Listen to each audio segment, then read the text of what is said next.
A few, of course, not enough, because if so, we'd have reparations by now.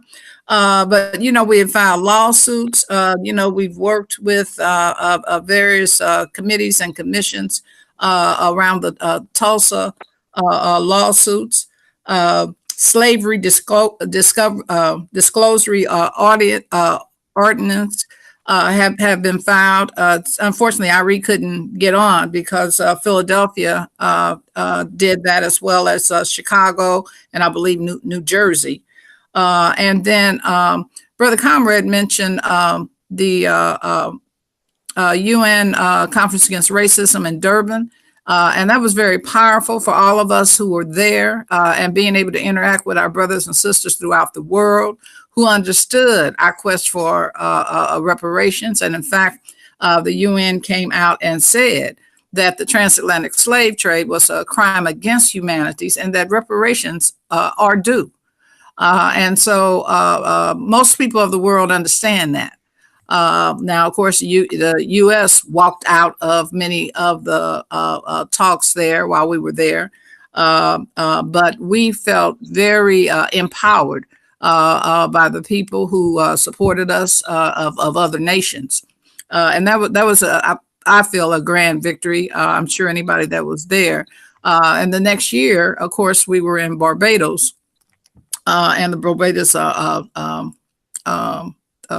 protocol came out, but we worked very hard to get all these things done. It was the first time I had been to a UN conference, and all the delegations that were there, and how you have to interact with people and tell your story, listen to their story, and there's a lot of negotiation going on, and we were able to do so. So when we left Durban, when we left Barbados, the U.S. and COBRA and reparations was on the map. And so that was very successful. And if you want more information, Conrad can talk about the Durban 400. And then, of course, we have HR 40 now. And look at here, got presidential candidates talking about it. That has never happened before. Not that I expect a lot of out of that, but it is giving us some exposure, and it's giving us some knowledge. And again, as I said before, NCOBRA will continue to do its work, whether anything is recognized out here, because this chatter is going to come and it's going to go. But our people still need healing. Our people still are injured. And we have to work within those injury areas and create what is necessary to help heal our people. So I'm going to get ready to slide off of this, Brother Omawale, but I want to say that the Victories in the Reparations Movement organization, as Sister Mashariki pointed out, NCOBRA is a coalitional organization. So I'm a lifetime member, but I was in another organization that work with NCOBRA.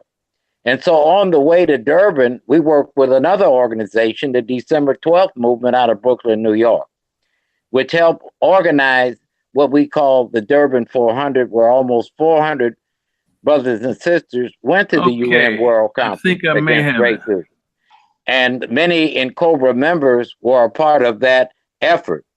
And when we returned, even after 9/11, we had the first major national reparations rally in Washington, D.C., called the Millions for Reparations Rally, where more than 50,000 of our people attended from 67 cities and 34 states. And following that, we're talking about organizing. We reached out to Minister Farrakhan, and he convened a meeting along with myself and many NCOBRA leadership, Imari Obadeli, Hannibal Lafrique, Miss Aripo, who was the local chair here in Chicago, and Minister Farrakhan convened a meeting in Chicago, July 26, 2003, where almost every reparation activist and organizer in the country was in the room. And out of that, Dr. Ron Walters submitted a paper, God bless him, he's now an ancestor, one of our great political scientists, and it was a concept paper we all need to go back and read, given the climate now, called Unity in the African Reparations Movement in the United States.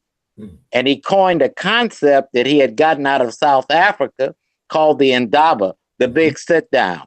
So Minister Farrakhan used the considerable resources and organizing strength of the Nation of Islam. And we went to Jackson, Mississippi. We went to Houston, Texas. We went to Atlanta, Georgia, and Baltimore. And thousands of our people across the country were educated on the idea of reparation.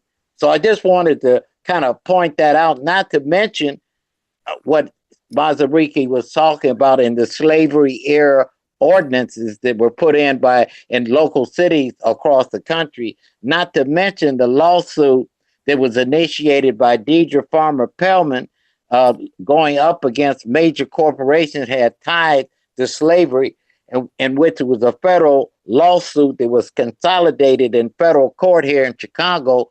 For over 2 years, we packed the courtrooms under Judge Norgal in this city every time there was a hearing, and they had almost 100 lawyers, and we had 2 or 3 volunteers: Roger Wareham, Lionel Jean Baptiste, Andre Grant. So the history of this fight really needs to be understood by the next generation to carry it on, so we don't have this pop-up activity with no legs, no history, no grounding in this continued battle for reparations in this country. So I'm gonna sign off. Don't sign off.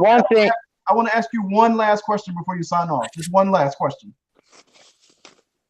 So before you sign off, Dr. Conrad, I just want to ask you, how important is the intergenerational transfer of knowledge to the continuity of struggle? It's extremely important. It's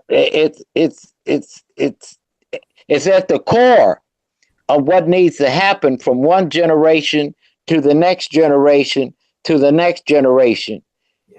The transfer of information and knowledge about previous efforts are key to our continuation for the young organizers who are involved in this current phase of the reparations movement. And I know that you promoted this conversation this evening, and I want to thank you, and I hope I didn't dominate the conversation, but I noted that you said that we were going to discuss reparations and Pan-Africanism. So on my way out the door, because Brother Ari, my new partner, can take over, because he was trying to get me straight and he didn't get straight. So let me just say this: Pan-Africanism is the belief that people of African ancestry